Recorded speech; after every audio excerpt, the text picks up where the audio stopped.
struggled reading through the CV, so I'm different things to different people.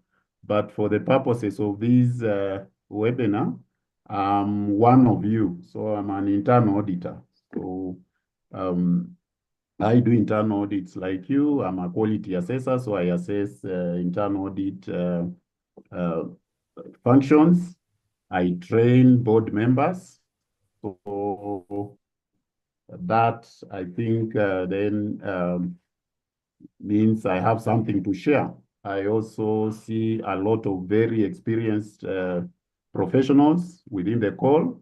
So I'm again also looking forward to them sharing their own experiences. So allow me to share my the presentation, then we can proceed.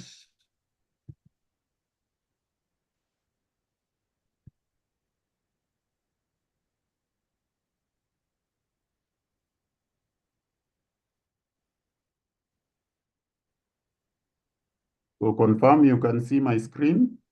Yes, I can see. Baraza, there was a poll you wanted to do. Can I publish it for you? Yes. If you can start with that, the better, so that I understand the nature of professionals I'm talking to, because the topic can be quite... so please hit your keyboard and please answer the poll. It just helps me focus the presentation, remembering that it's only 1 hour and we want those who are attending to benefit. Okay, it's coming out well. So out of the 72 on the call, I see internal auditors half. If we add with CAE, then we are at over 60%. I wish we could get more details of these other. Are they finance professionals? Are they a minority? So 48% have answered. So that is fine.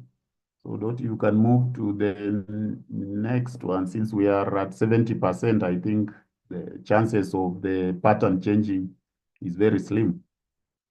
So 60% internal auditors, audit committee board members, audit committee 10%, then 30% are others. Okay. We can have the second poll, Dorte.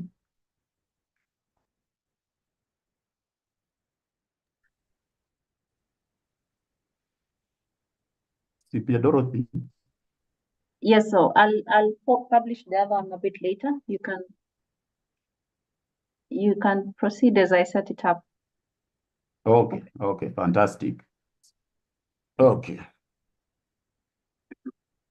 Constantine, you can proceed as I set it up. Yes, I see the poll is interfering with my movement in the presentation. So,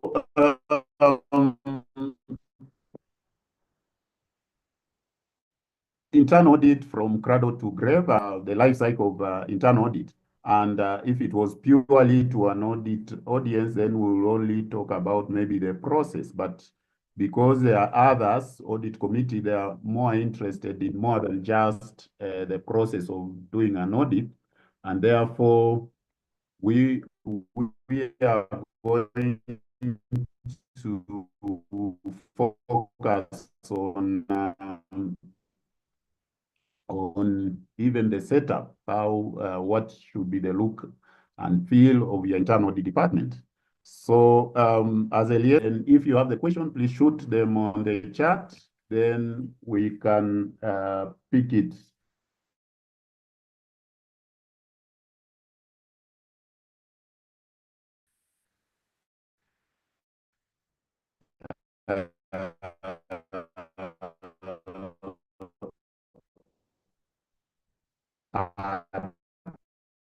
last 30 minutes, which will help understand the topic.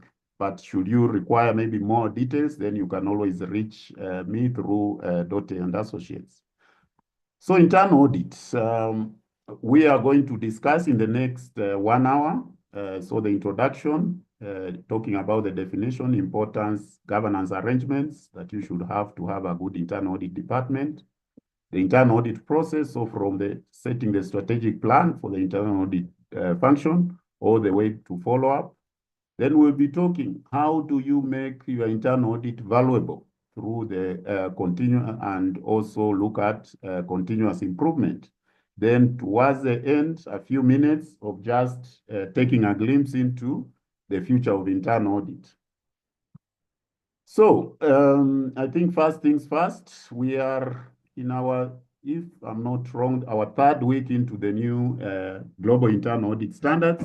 So we are moving from the International Professional Practices Framework for Internal Audit 2017 edition to 2024.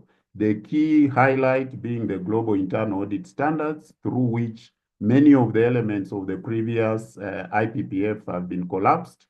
And just for the others who might not know, the IPPF is issued by IIA Global, and IIA Global is the most authoritative voice in internal audit worldwide since 1941. So they issue internal audit standards and generally guidelines around how internal audit should be done.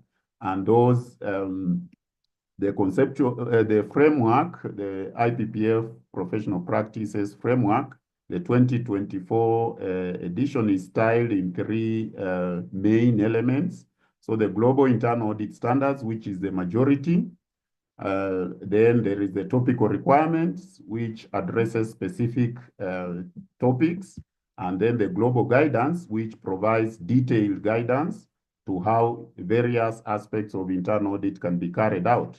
So we are very excited to have the new global internal audit standards, and I'm hoping that all of us, internal auditors and the stakeholders, are taking time to understand what is our role, especially in terms of making sure that we have very robust internal audit functions. So, as we think about internal audit, this quote captures the suspicious nature of how people look at internal audit. So this guy is saying that 2/3 of the Earth's surface is covered with water, then the other 1/3 is covered with auditors from headquarters. So this is the kind of attitude people have when they hear audit is coming. And it's up to you. So you and me know that this is not, audit should not almost be a source of fear in the auditee, but it should be embraced. So you and me as the internal as practicing internal auditors have a very onerous task of engaging our stakeholders to ensure that they know what audit is and what internal audit is not, and especially so that they can tap into the value that internal audit can add to their processes. So a quick look, 1947. So I said maybe organized internal audit has been since maybe 80 years ago.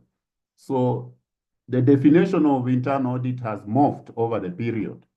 And so to go quickly is that initially internal audit was only concerned with accounting or financial controls. Then come 1981, it moved to beyond just financial controls to other controls, so finance and other controls. Then the definition that has stood the test of time was developed in 1989. So internal auditing being an independent, objective assurance and consulting activity. So for those who have been in audit, this generation, I think we identify so much with this definition. And the good thing is that with this definition, then even with the 2024 Global Internal Audit Standards, it has not changed.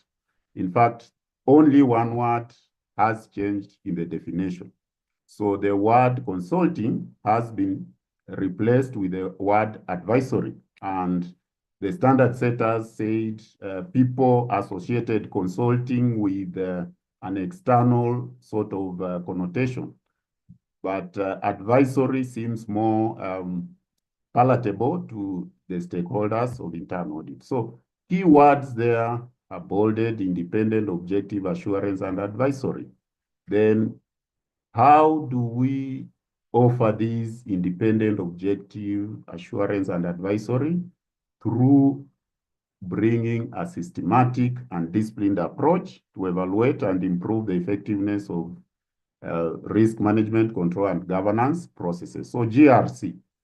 So it's very important to internal auditors that where we, from the setup, we are set up as an independent function, and that in terms of our activities, we have a mix of both assurance and advisory, and we have the trust because people believe we are bringing a rigorous methodology to evaluate governance, risk management, and control processes.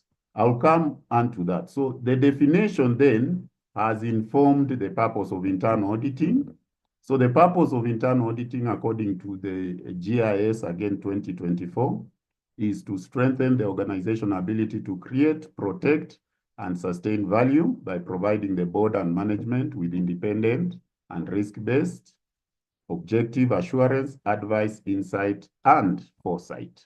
So again, in this purpose is almost an enrichment of the previous mission of internal audit, which has been enhanced by adding two items. So previously, the mission of internal audit was stated as to strengthen organizational ability to create and protect value.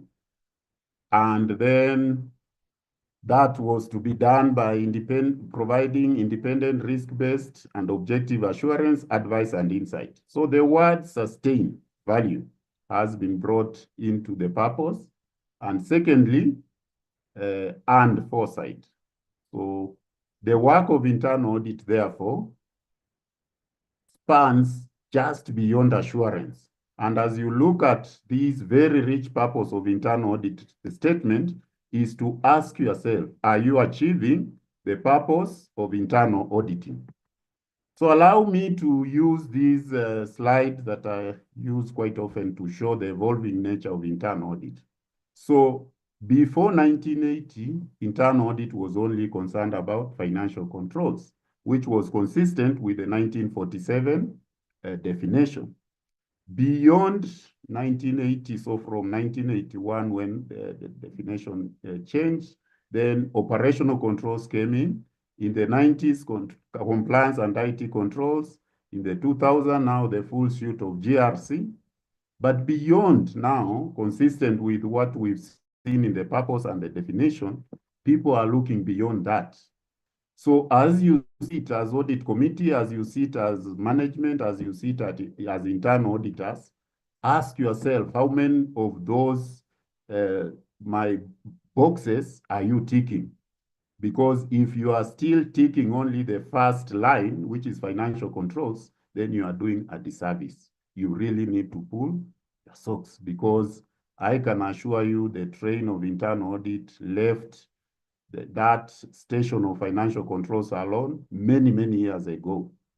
I know most of us, and I will be talking to some of what I think are the challenges towards internal audit achieving all these is around skills. So me included, and many of us came from the finance side.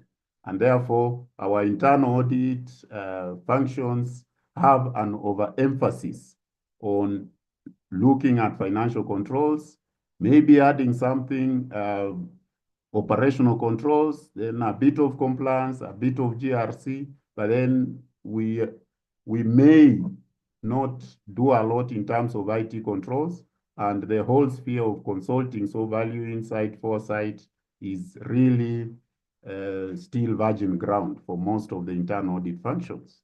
So it's important that we look at how internal audit services are evolving, and as we go through the process of developing our internal audit strategies into the future, then we are addressing some of these as improvement opportunities.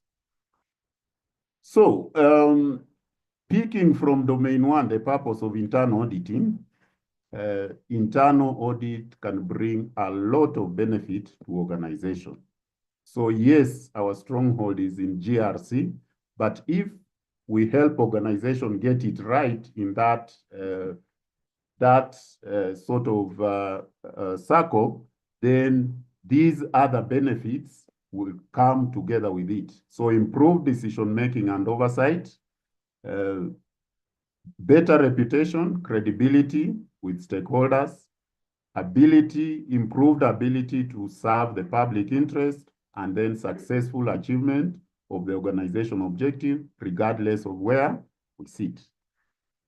So a bit of details on what exactly internal audit does, and we'll be coming back to this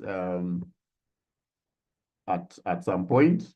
But for you to get these benefits, which are quite a lot, then internal audit needs to be properly set up. So it's performed by competent professionals in conformance with our standards, which are set in public interest. So you need the proper people in internal audit. And I was in a forum where people were lamenting that in some places, we take internal audit as a dumping ground. So somebody who is problematic in finance is taken to internal audit. I don't know if there is a rehabilitation in internal audit, or is it just a lack of appreciation of what internal audit should do. So we ought to have the right people. Then secondly, that your internal audit function should be positioned properly. So many internal audit departments in this country or functions are properly positioned. So with the reporting to the audit committee, and then with the functional reporting to audit committee, and then the administrative reporting to the management, very senior management, mostly the CEO. Then the other is that these competent professionals should be free from undue influence and committed to making objective assessments. So the internal auditors should be independent themselves, but they should also be ethical. And where we talk about ethics, then we are saying they are objective, they are people of integrity, they are competent, they perform their work with due professional care, and they observe confidentiality. So very important that the lawyer say, like Caesar's wife, maybe the internal auditor should be beyond reproach. So people should not question the integrity of the internal auditor. So at setup, what should the governance of internal audit look like? So overall, when you are setting up, because at setup is very important. So one of the key components of internal audit governance is the charter of the internal audit function. And the charter is important because it's in this document where the mandate of internal audit is documented. And the mandate, basically what it says, it's saying that we are setting up internal audit in this organization, and internal audit will be doing A, B, C, D. So that is a mandate statement, but it's normally contained in the internal audit charter. So in the internal audit charter, we define the purpose, the authority and responsibility of internal audit function.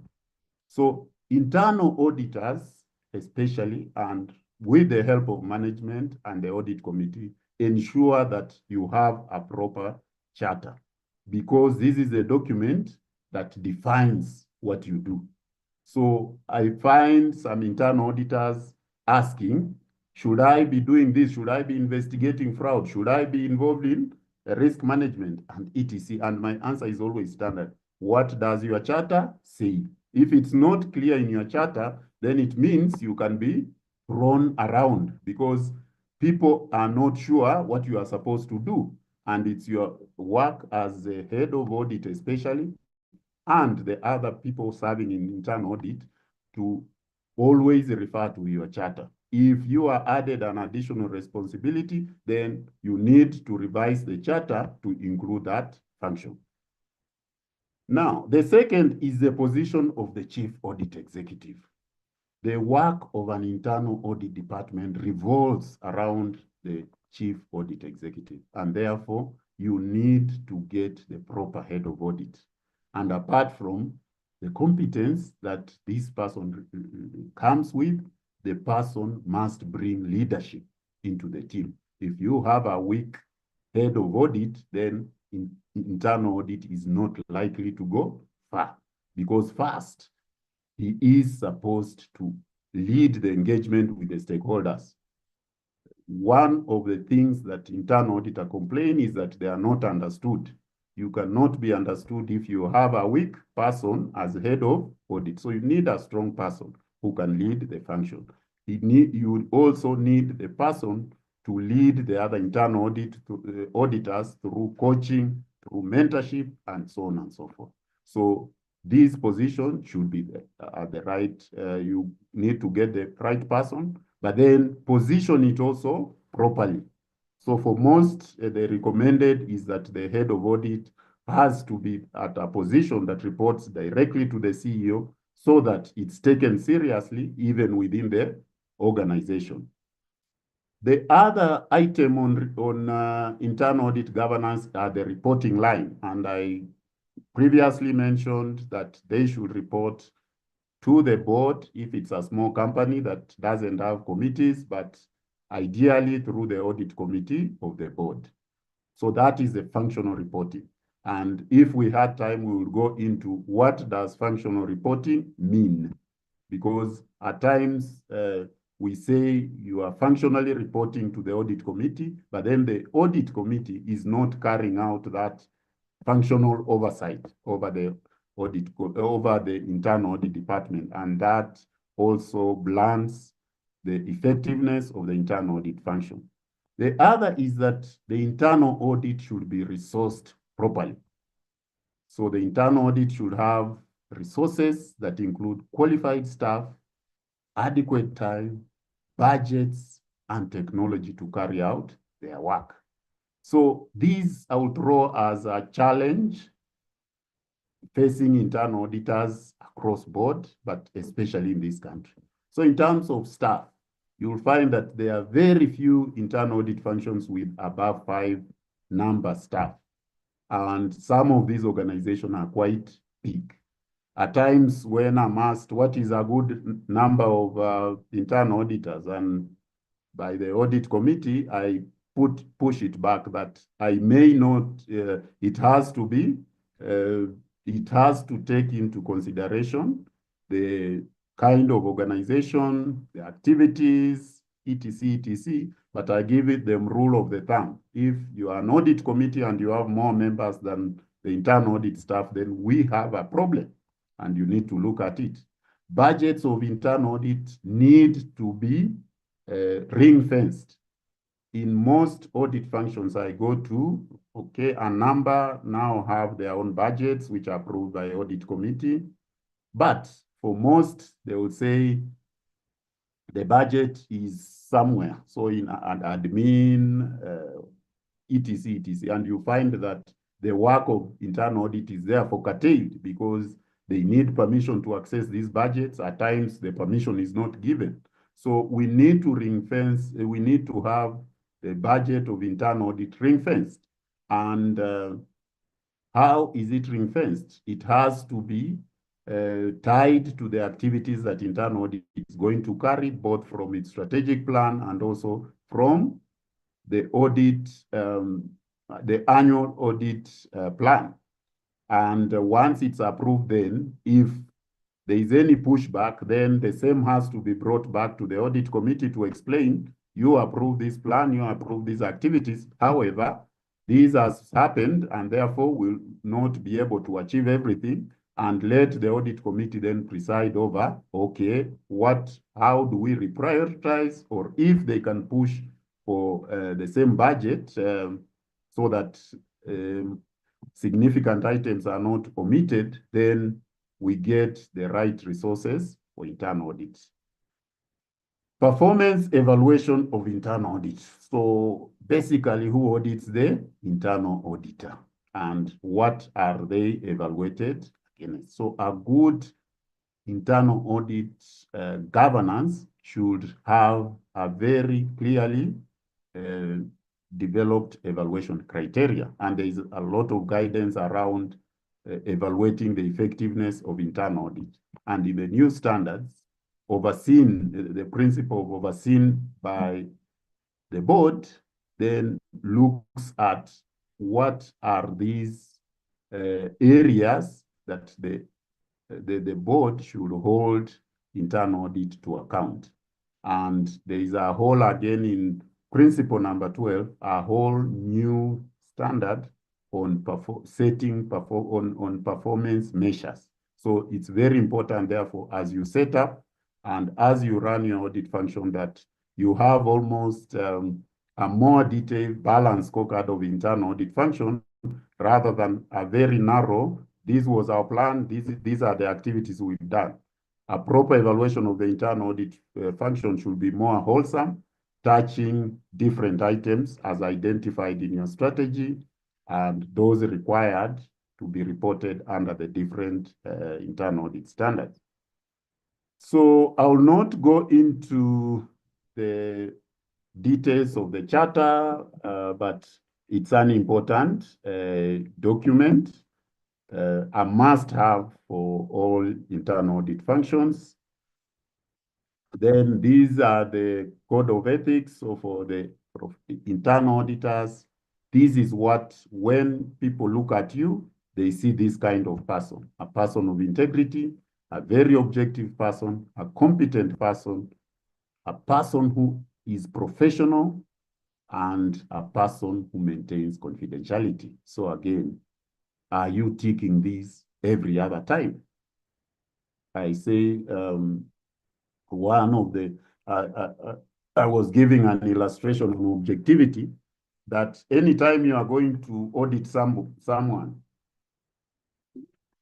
and in your mind, what is going on will be what in Kiswahili you will say, wacha wataniona, then that is the time to step down from that audit, because it means you are not going to be objective. So it is very important that you call yourself to a meeting often to ensure that you are ticking all these boxes. Box number 1 calls for professional courage. So are you able to stick out your head and stand for what is right, even if it's unpopular to do so? Due professional care talks about doing things according to standards and also maintaining a standard of professional skepticism. So when some people say a glass is half full and others say it's half empty, the internal auditor should be asking who measured, so that we are not making assumptions, but we are collaborating whatever is coming across us. So the nature of internal audit services would ideally fall into those that are assurance in nature and those that are advisory in nature. Now, on all these, and I've given examples of, so in assurance, you are giving an opinion, so you provide an independent assessment of governance, risk management, and control processes around maybe a function, around a process, around a system, etc. So it could be financial, compliance, due diligence, third-party audits, etc. And then in assurance, you are giving advisory services according to what the client has asked. So at times they could be just giving training. At times it could be doing a facilitation, being part of a task force, etc., etc. Now, the question I would want to talk to is that a good internal audit function should have a good balance between advisory and assurance services. How? Rule of the thumb, maybe if you are still very, your internal audit department is not very mature, then something 70-30 would be good. If you are mature, then moving towards 60-40 is something that best practice recommends. And why is this important? So one of the things I will say is that internal audit is a service to both management and to the board. Now, assurance seems to be favored by the board, and you'll be darling of the board if your work is 100% assurance, because their interest, you are, according to the board, you are their eyes and ears on the ground. They want you to tell them things the way they are, and so on and so forth. Now, the other side is advisory, and management in their mind are like, you are part of them. You know the problem. You should help them solve the problem. Now, most of the advisory services are around helping management solve problems, helping support decision-making. So it's important that as an internal auditor, then you get a good balance for your organization between assurance and advisory services, because both are important and required under the profession. Now, key things. So maybe Dr. Yes. Am I doing so badly? You're doing great. So there's just one question that while you're at advisory, so there's a question on how does internal auditor maintain independence while giving advisory to management?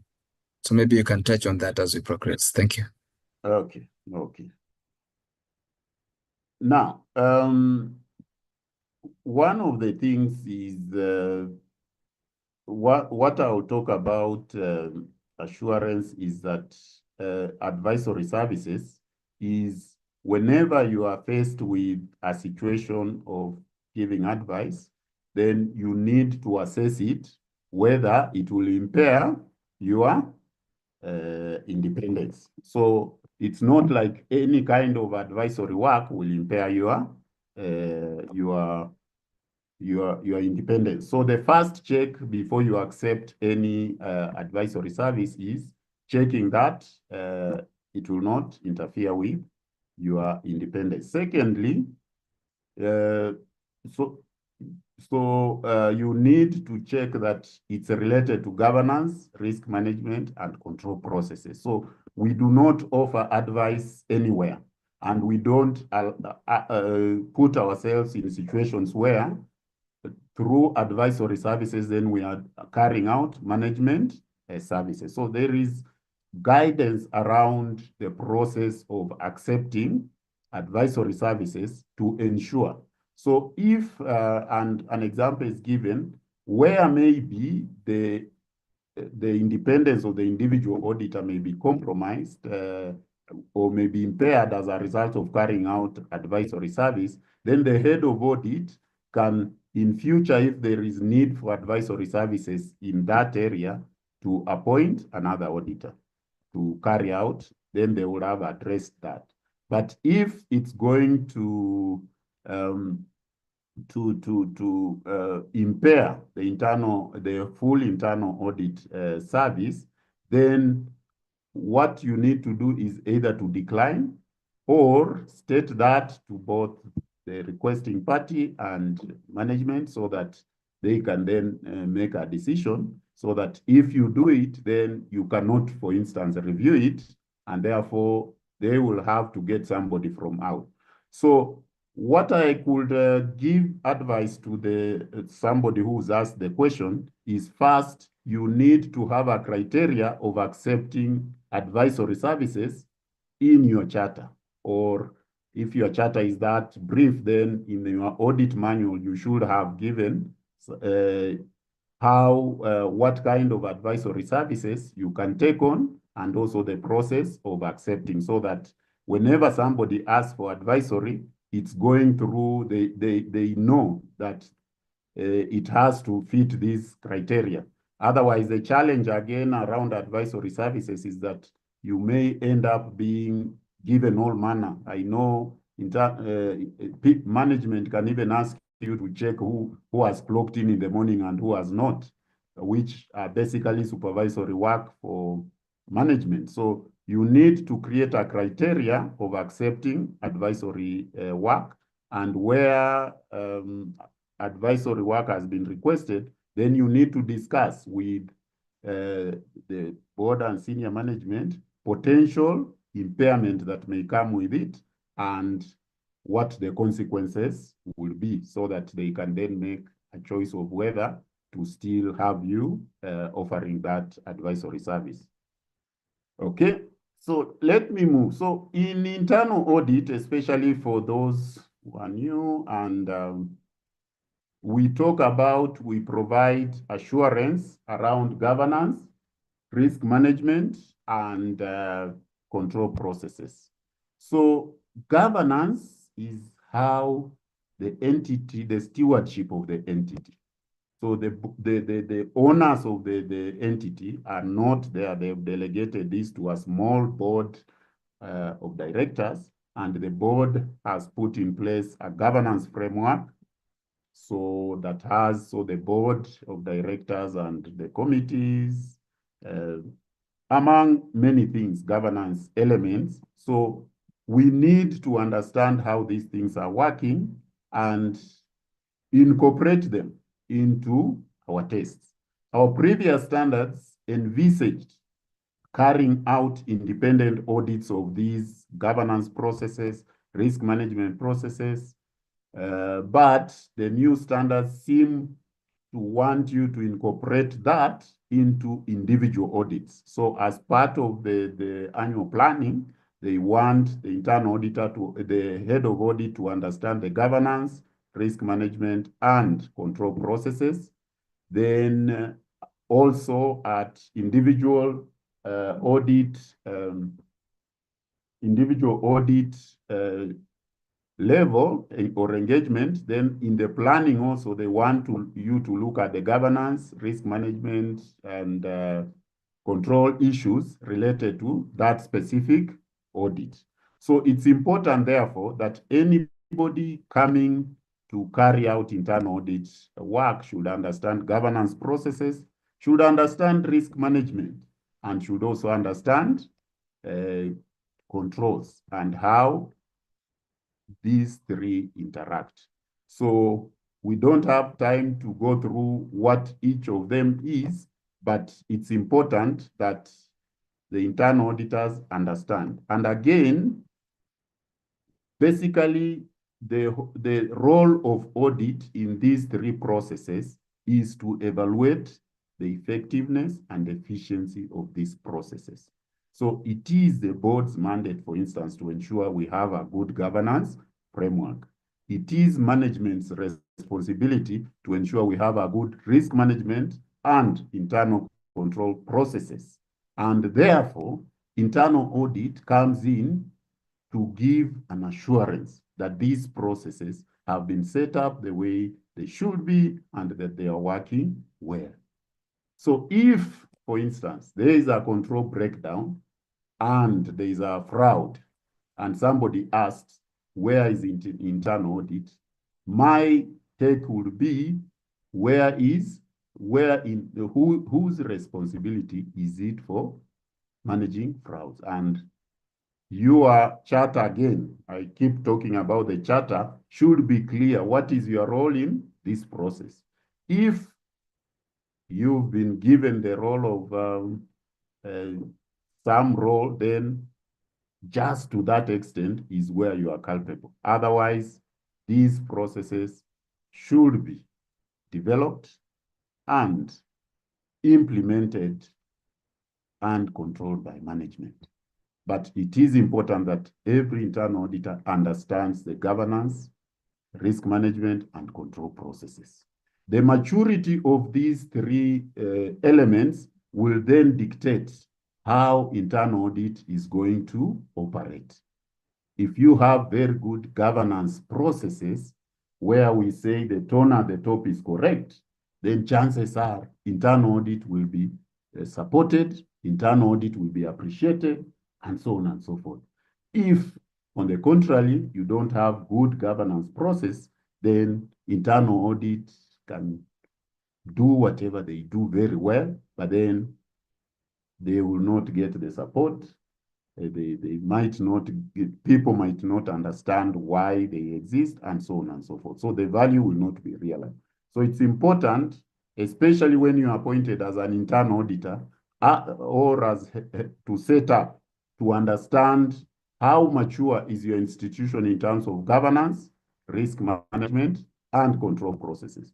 If these processes are weak, then my prescription will be you spend a lot of time creating awareness, because it will make your work easier. If people do not know what internal audit is all about, if the governance processes are not set up, if the risk management process is weak, then you have a lot of work to do as an internal auditor to get people understand these processes before you can serve them properly. I don't mean that you will never do now an audit because these things are weak, but chances are you will have a lot of repeat issues. You will have a lot of non-action on what you raise. You will have a lot of resistance, etc., etc. So to address those three items so that they are at a maturity level that is good, it might be your first step. So a bit on those items, but not quite. So allow me then to go through again in summary. So you've set up the internal audit department. It has staffing, it has the proper reporting lines. So what do the internal auditors, what is this disciplined and systematic process that internal audit brings to the table? So the internal audit process, I've added the number 1 box, which is the internal audit strategic plan. However, traditionally it has moved from the risk-based annual internal audit plan all the way to monitoring or follow-up action. But why am I stepping behind? Because the success in carrying out the other processes highly depend on how the long-term view you've taken of your internal audit department.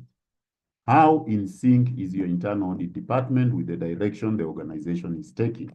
And you can only do that if you have a well thought out strategic plan. So step behind. So I know a number of internal audit departments start at the risk-based annual internal audit plan, though they do something called the planning strategies, or they look at the outlook for 3 years and so on and so forth. But what I prescribe is start with an internal audit strategic plan, which is a plan designed to achieve long-term or overall aim. So the internal audit strategic plan is not the charter, is not the internal audit methodology, is not your annual work program, and it's not your quality assurance and improvement program. So what is it? It's a set of time-bound initiatives focused on the relevance and performance of internal audit, framed against its purpose and organization context.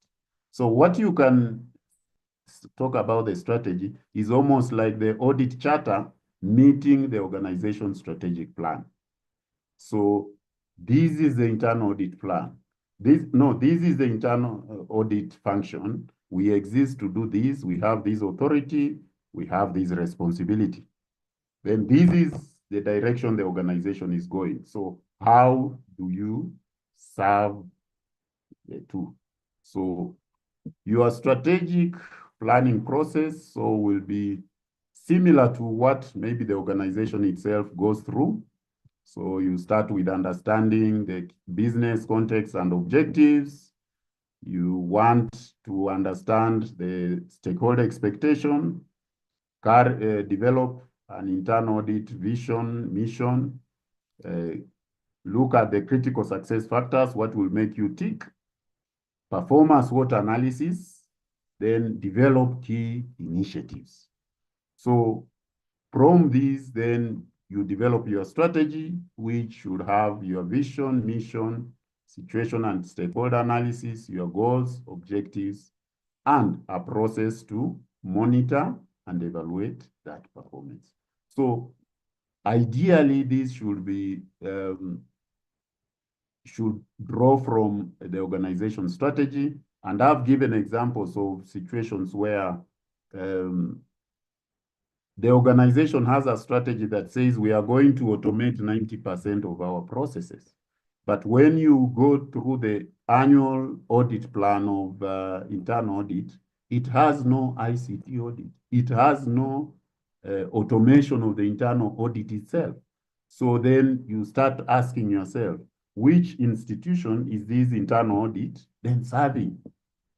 You can't be moving in different direction and claim to add value. So it is important that then every internal audit function develops a strategic plan. It's also important because it improves the focus of management of internal audit function. You become purposeful because you've identified, for instance, your technology goals that you want to achieve. You've identified your technology, you've identified your skill, and so on and so forth. So it makes the whole internal audit function more purposeful.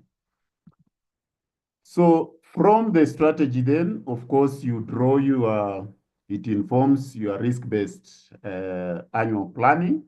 And it is risk-based because we are saying you can't do everything. So you must prioritize, and using your meager resources, which, as I've said, in most companies, less than 5 internal auditors, you don't want to misuse those resources. So you want to prioritize audits of significant areas or significant risks. So in developing the risk-based annual audit plan, which should be approved by the audit committee and overseen during implementation, you need to understand the business, identify the key risks, then identify the audit universe, which are the processes, entities, systems that need to be audited. Then prioritize, do a risk assessment, then map the risks to the audit universe. Then having mapped the risks to the audit universe, you are able to prioritize the audit activities.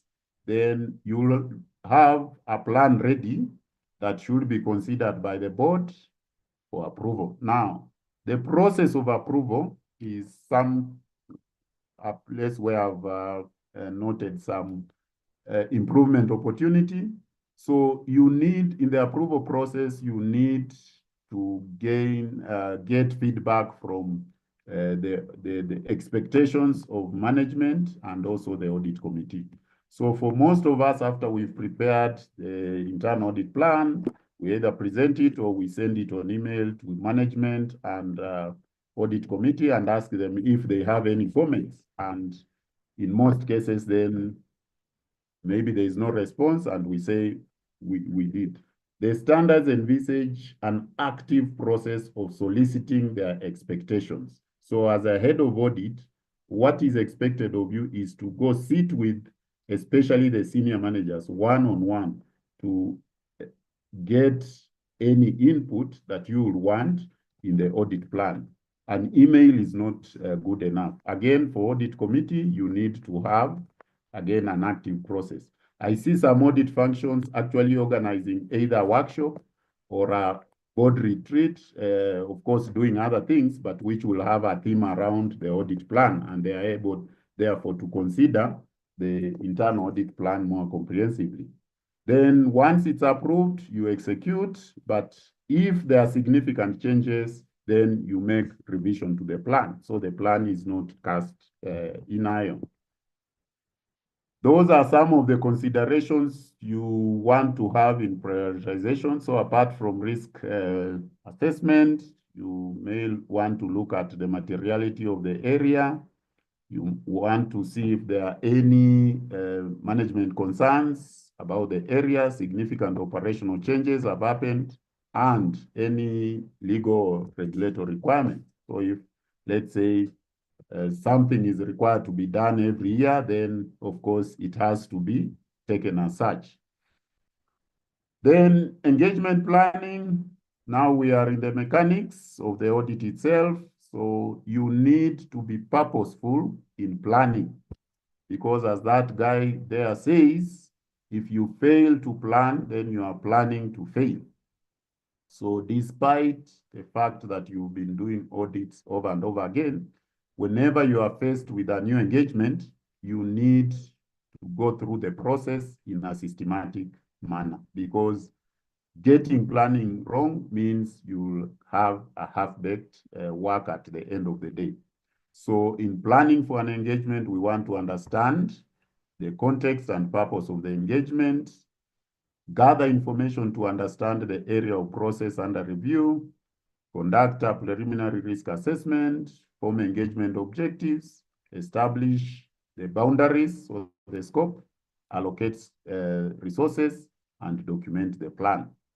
Areas which I see not done very well is conduct preliminary risk assessment. So you'll predominantly have an audit plan. But then when you go to the section where risk assessment has been done, then there will be just a mention that the risks in this area are 1, 2, 3. But then as an auditor, then you want to see how have these risks been then, how is it being reflected in the audit program or the audit test that comes. So you need to be deliberate about doing the preliminary risk assessment to come up with, these are the key risks in the area, and these are the controls that management have developed, and therefore your audit program, which is an output of the planning process, should have tests that are then testing the effectiveness of controls that have been developed by management to address the risks in that process. So from the planning, which should again be properly supervised if you are a team, then you go to execute. So you conduct the audit. So when you conduct the audit, you want to get sufficient, appropriate evidence to reach conclusion on each of the objectives you identified. So the field work is very important, but it will only serve you if you did the planning well. Otherwise, the execution will be haphazard if you don't have a proper work program that you developed out of the planning phase. So ideally, the planning, the field work phase starts with the entry meeting with the client and also ends with a formal exit meeting after you've done your field work. But then the key items, as I said, you are coming with the audit program from the planning phase, and you want to obtain evidence, you want to analyze and evaluate the evidence, and you want to formulate audit findings and recommendations. So it's therefore important that you are clear on what information you want to obtain.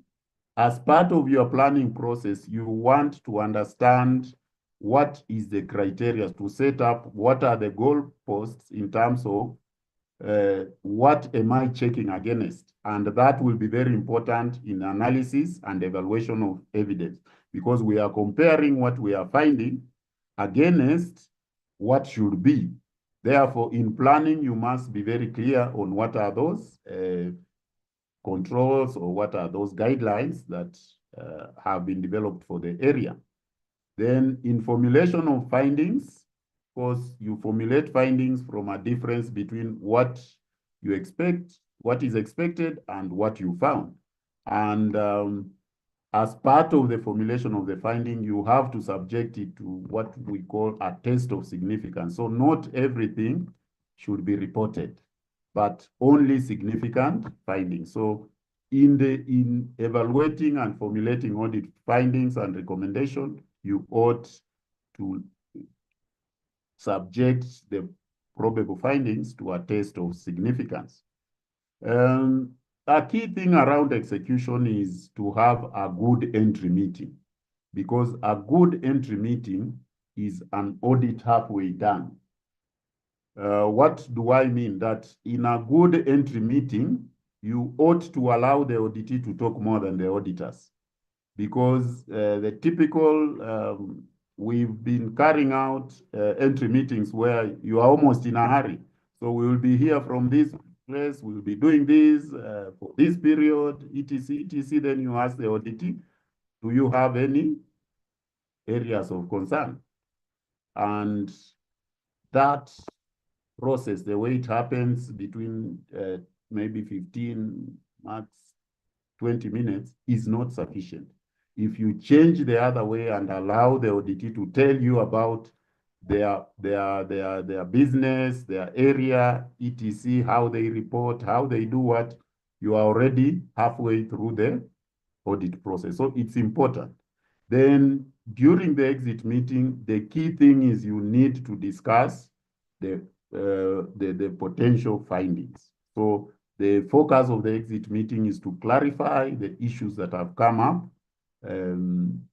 and agree, especially on your recommendation, and also even start looking at what are the possible reasons, the possible management action, so that by the time you are exiting, you are clear even in terms of implementation of the audit issues. One of the things that I would also want to talk about is around analyzing and evaluating evidence and forming audit findings. There is need to develop, to identify the proper root causes of the findings, so the condition. So this thing is like this because of what? So one of the methods of raising issues and even then making recommendation is just talking about the condition and saying they were not observing a policy, a process. And then you say in your recommendation, they should ensure that they conform to the process. But there could be underlying reasons around why they are not conforming. Maybe there is shortage of staff. Maybe there is some other budget issue that would be needed to address the issue. So internal auditors should liaise with management during this evaluation and formulating findings and recommendations to get to the root causes as much as possible, then make the recommendation to be as much as possible focused on addressing the root causes, because that is the only way then you will have fewer repeat issues. Otherwise, if you are focusing on the condition, then chances are you will still, until the root causes are addressed, then you will have repeat issues. At times, the challenge is the root issue is like the tone at the top, the culture of the organization, and therefore it might take more effort to address such root causes and therefore improve the actions around audit issues moving into the future. So once you've done your exit meeting, then you ought to report. So give an account of the results of your work. And the key thing is that the audit report is a very important communication tool. And these two gentlemen will not have put it better, that one of the biggest problems in communication is the illusion that it has taken place. So we must be very purposeful in terms of our communication. At times, you raise an issue with the auditee during the engagement, and you discuss it. According to the auditee, they think they've explained it and it has dropped from the report. For you, it's still a significant issue. You are just bringing it to the attention of the auditee so that they can give their response. So we need to, in reporting, to make sure that we are effective in our communication. And we need, on the left side, on the right side, Mandela is saying we need to talk the language of the stakeholder. I think that is the moral of his talk, that you need to identify who your stakeholders and how to effectively communicate to them. So the board, for instance, when you are doing a report to the board, they want the summary, they want the bigger picture. And if it's senior management, again, they want the overall picture. If it's that auditee, that the manager that you've audited himself, they want details. And therefore, when you say you observed in these issues, they want to see the appendix. They want to see you listening to them, and so on and so forth. So it's important in effective communication or reporting that we understand the stakeholder and what are their needs. So even, for instance, for audit committees that require you to take the full report, when you go to present, please try to give a summary so that you focus the attention to significant issues rather than leaving them to flip through the many papers that you've presented. It's important as a head of audit to give that overall picture. So in developing your communication plan, and this is required as part of our planning, is you want to say why we need to communicate, what should be communicated, to whom the communication will be sent, how the communication will be done, and when. So it's important that you come up with a clear communication plan as part of your overall reporting process. But then your report at the end of it, so from once you discussed your potential findings at the exit meeting, you develop the draft report, and then once agreed, then you finalize it. So there are attributes that are required of an audit report. An audit report is not a piece of journalism. So the audit report should be accurate, meaning it should be factual. It should be objective. It should be clear, concise, constructive, to improve rather than just criticism. It should be complete. So all required information has been captured. And most importantly, it should be timely. So giving somebody a report 6 months after you finished field work might not be timely, because the actions required might not, will be too late. So we should, as much as possible, ensure that our reports meet these qualities. Now, a good reporting process is not just at the end. So you cannot literally window dress the work and expect to come up with a report. Why?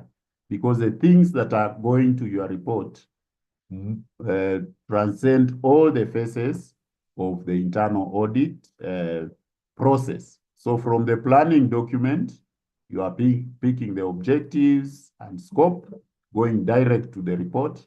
But then you've developed an internal audit program that is helping you in the execution phase to come up with the observation, which should have the condition, criteria, cause, effect, and rating, then make a recommendation, which then go to the report, the detailed section of the report.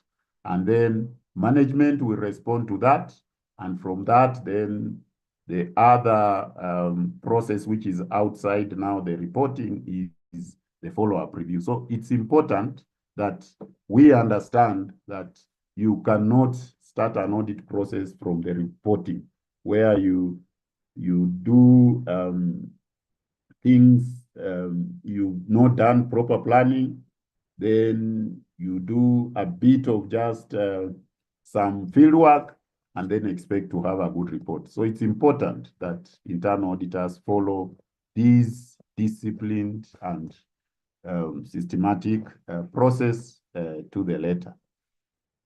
So contents of a good report, I think they are covered here, but then a bit of details. So, but the key things is that it should have the objectives of the engagement, scope, the work, the methodology, then the conclusions.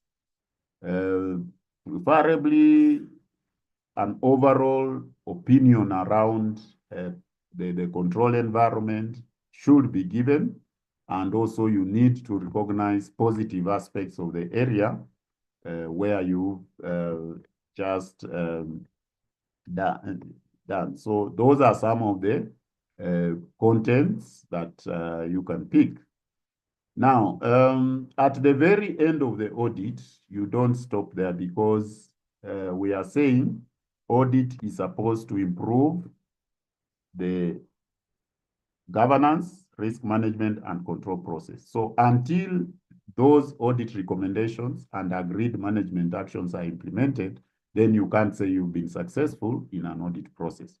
However, management, internal auditors are not responsible for the actual implementation, but internal auditors must confirm that the implementation has happened through inquiry about progress on implementation, performing follow-up assessments using a risk-based approach. So you can perform assessment where, let's say, all units that have been rated maybe as being unsatisfactory, maybe you carry out a full follow-up review. Then maintaining an updated tracking system of internal audit issues. The extent of the procedures carried out in terms of monitoring depends on the significance of the issue. So for low risk item, maybe you might just want management to update you. Then you either clear it, but mark it for now, checking maybe in the next audit. For things that are of a higher risk, you might want to go and actually confirm that what they are saying has been done has indeed been accomplished. Now, there is the issue of non-implementation. So if internal audit issues have not been implemented, then the auditors need to evaluate it, that non-action, as whether it's an indicator that management has accepted risk beyond the risk appetite of the institution, and therefore report it as such to the board. So it's important that where issues are not implemented, then you go, you want to understand why they've been not been implemented. A number of colleagues have asked me, how then should we ensure that what can be put in place? In fact, not only internal auditors, but even audit committees, how can they ensure that these are done? So for me, the first thing is, as much as possible, so before the report is issued, ensure that the kinds of recommendations and actions that are agreed on are addressing the root causes. Because if they are not addressing the root causes, then it's possible that they will the issues will continue. The second is the time frame that is allocated for issues should be realistic. So if something needs a budget and you don't have a budget in that year, then you can't say it will be implemented in the next 3 months or so. The other item is, as much as possible, avoid vague management action like continuing, ongoing, etc. Because then how do you hold them to account on things like continuous, ongoing? So looking at setting targets even for areas that might go beyond one period is important. Finally, the institutions ought to consider including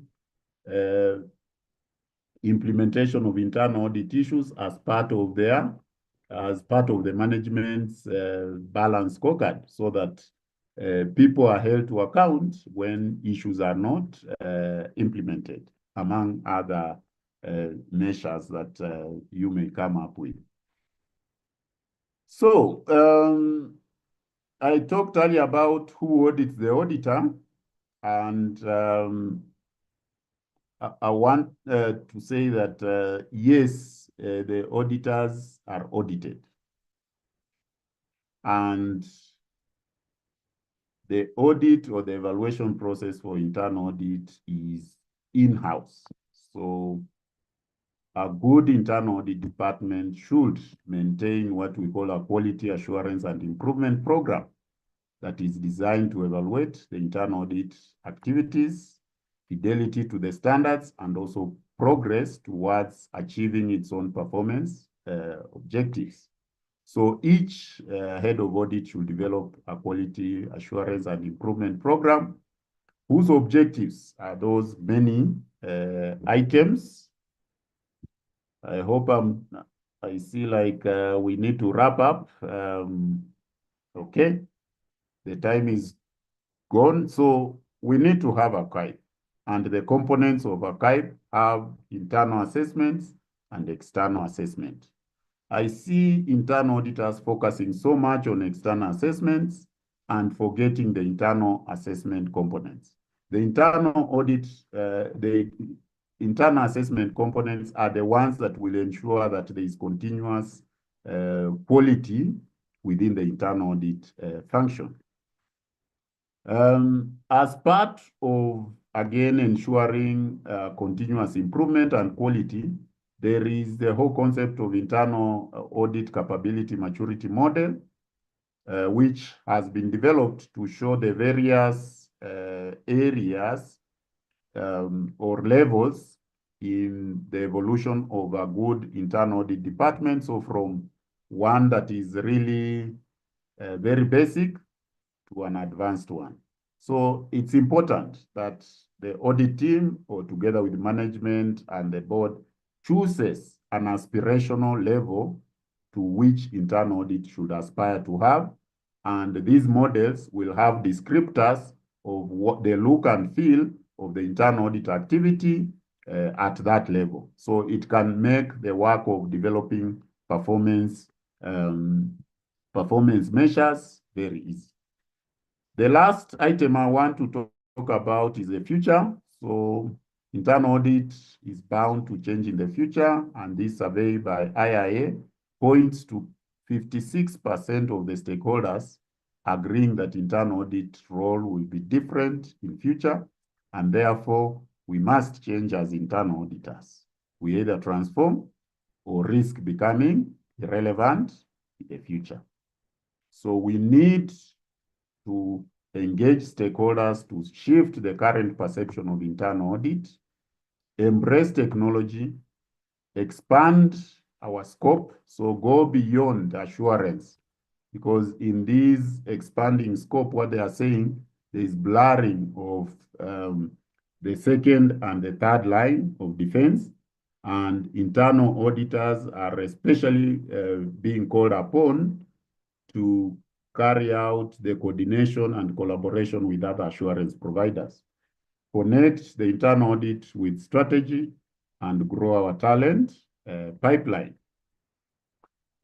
So, in conclusion, what I can say is that quality of an internal audit function is never an accident. It's a result of intelligent effort. We need to put in effort. We need to embrace change because the world is not static. And finally, we must endeavor for continuous improvement. So I want to thank you for indulging me. I know I've gone well past the maybe 1 hour, 20 minutes, but it was cradle to grave, and I had to start from, I had to reach the grave. So my apologies for that. but I will open for, I don't know how much question and answer time we'll have. I stand guided by Elias. So thank you very much. Thank you, Daktari. That was wow, I've picked my piece. More so like quality is never an accident. So thank you so much. That was really informative. Allow me then to think we are taking the questions. So, but kindly allow me to invite CPA Dot to lead us in the question and answer, and of course, wrap it up. I will excuse myself. I am attending another meeting. Thank you. CPA Dot, welcome.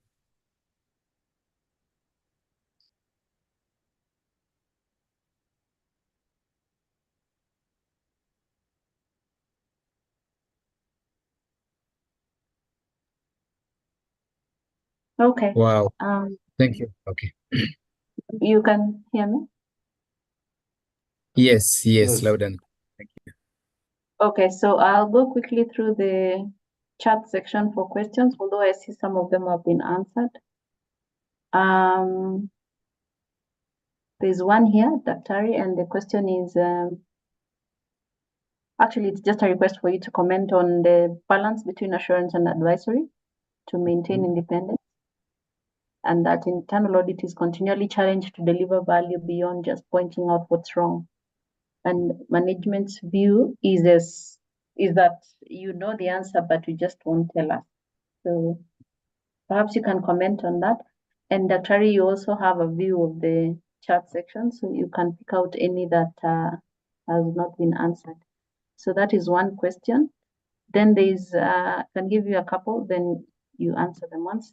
I'll give you like 3. Then this is another one by Boniface. The earlier question I read was from Gaki. Then from Boniface is asking, this test of significance upon which audit findings are premised, is it scientific or subjective?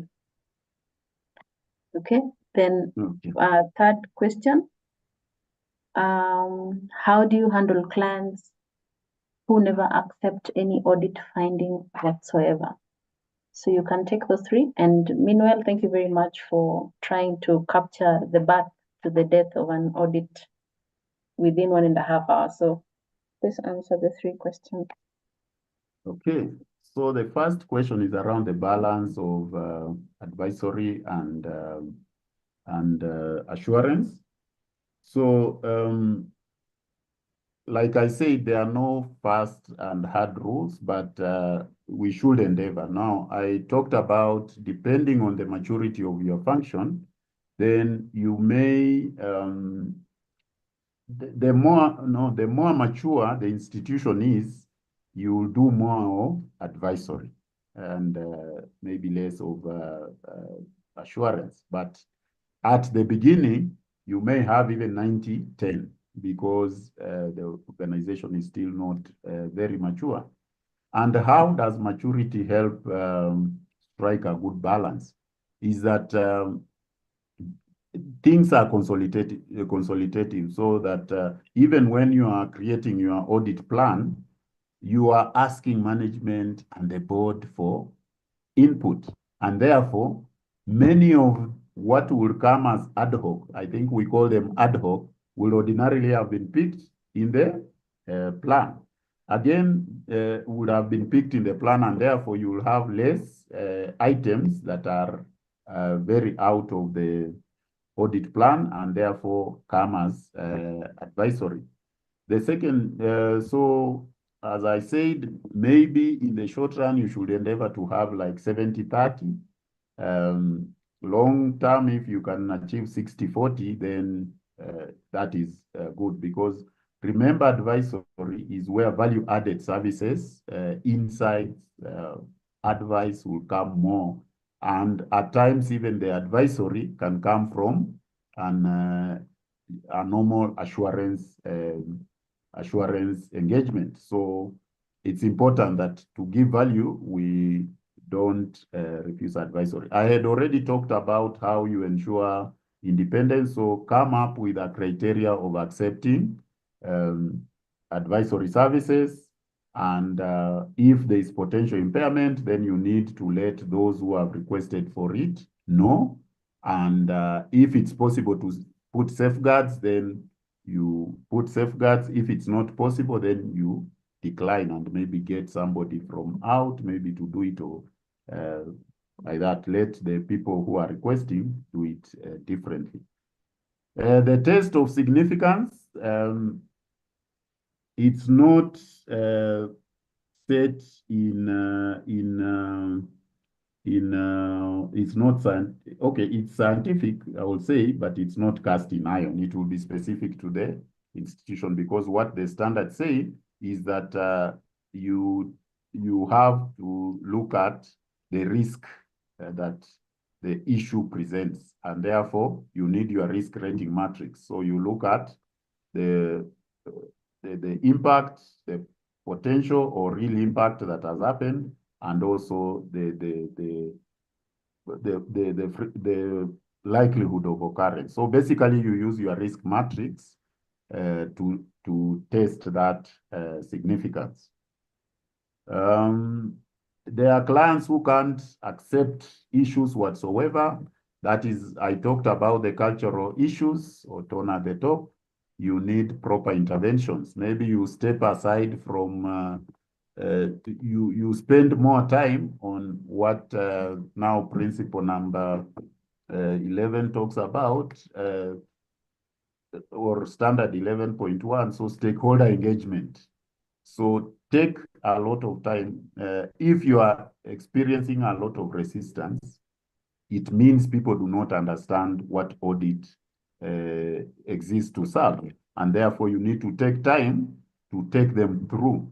At times, it might involve maybe doing roadshows. If it's a specific person, then the head of audit needs to reach out to them personally and engage them and let them understand where is this friction coming from, and let them understand the proper place of audit. So I think those three I'm done. Let me check. So there are some few others I've picked for you, Barasa. Okay, please share, because I realize there are a lot of there's questions. a lot of yes, and some people have answered, some questions have been answered. So this is the second batch, and I think I've summarized most of the questions.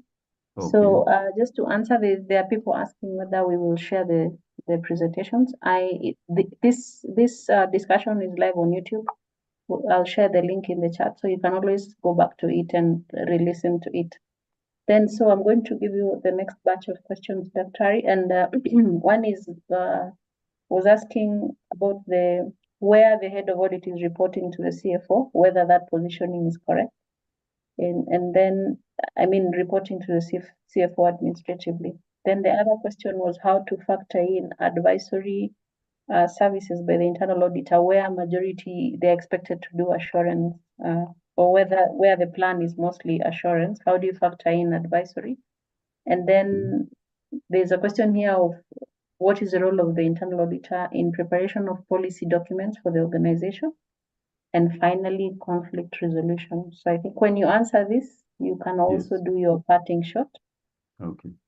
Because we are already past time, and we usually like to keep time. So remember, we have to continue just to be able to answer your questions. Thank you. Okay.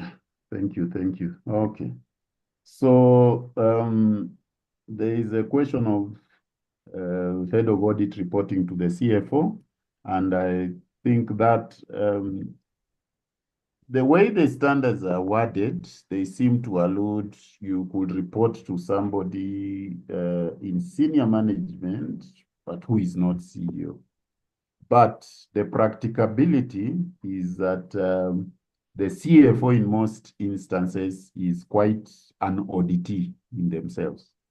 So reporting to them administratively might impair your ability to be objective, because you are reporting to them administratively. So I would recommend that as much as possible, you report to the CEO. Then how do you provide for advisory?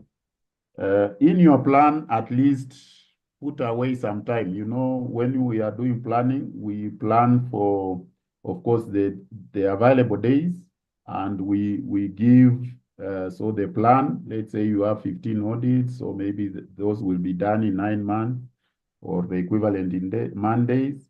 And then you have something for training staff, you have something for leave, and so on and so forth. So also create something. Normally you will call them ad hoc, but that is what now you can use for advisory. But where the advisory is ongoing, so you are involved in like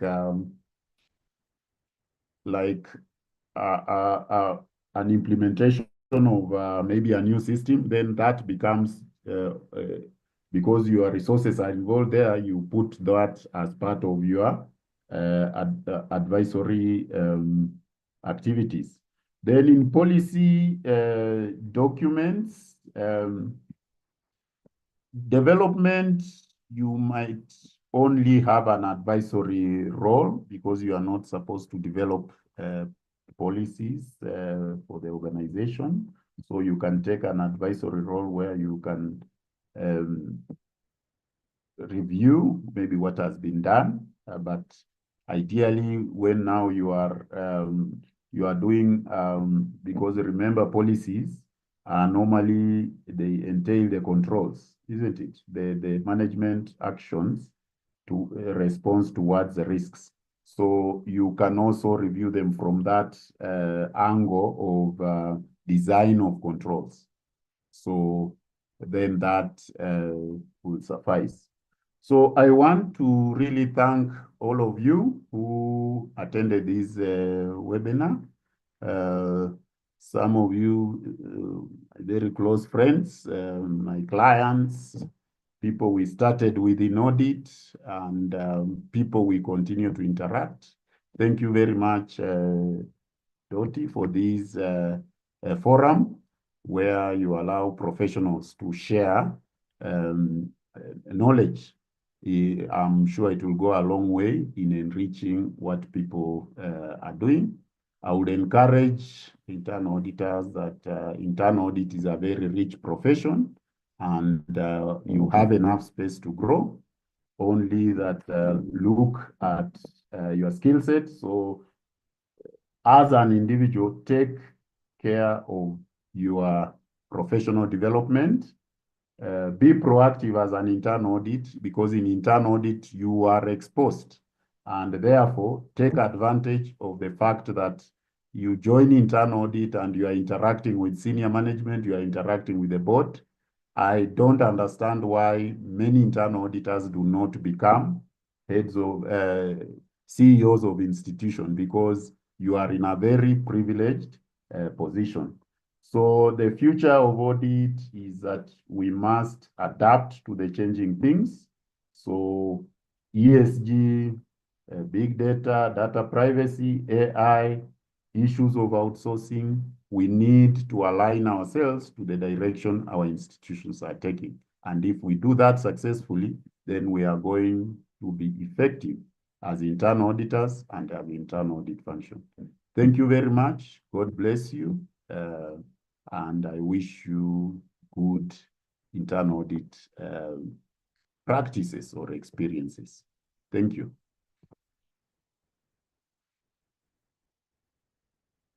Okay, I'm done.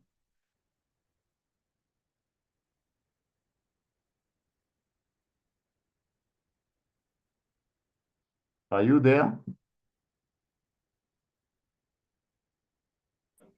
Yes, we are here, Daktari. Okay, I'm done. Back to you, Eliasa.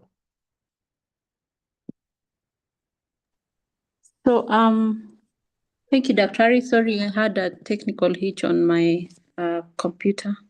You can hear me? Yes, yes, I can hear you.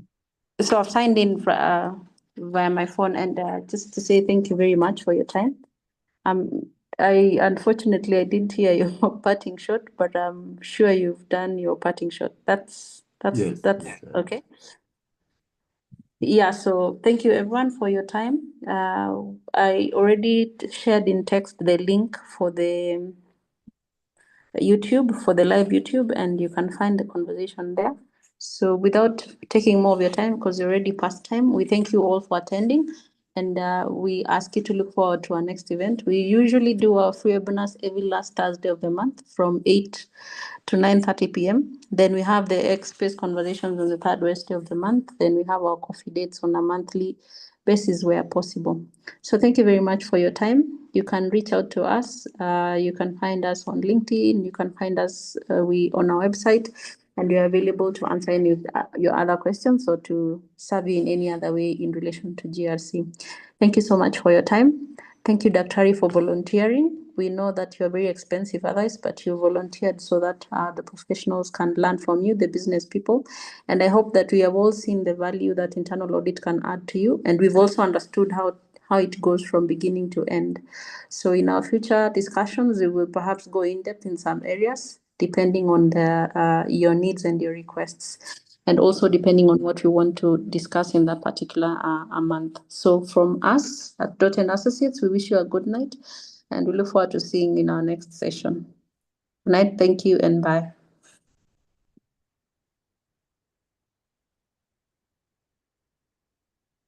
Daktari, good night. Good night. Thank you. And bye-bye. Bye. Thank you. Thank you. Good night. Bye. Bye. Bye. Good night. Thank you. Thank you. Good night. Thank you and good night. Asante sana. Good night, everyone. I joined in late, but I will listen in to the YouTube. Thank you. And say hi to that young Kenyan. Yeah, I will. So good. Good night.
Dorothy. Dorothy.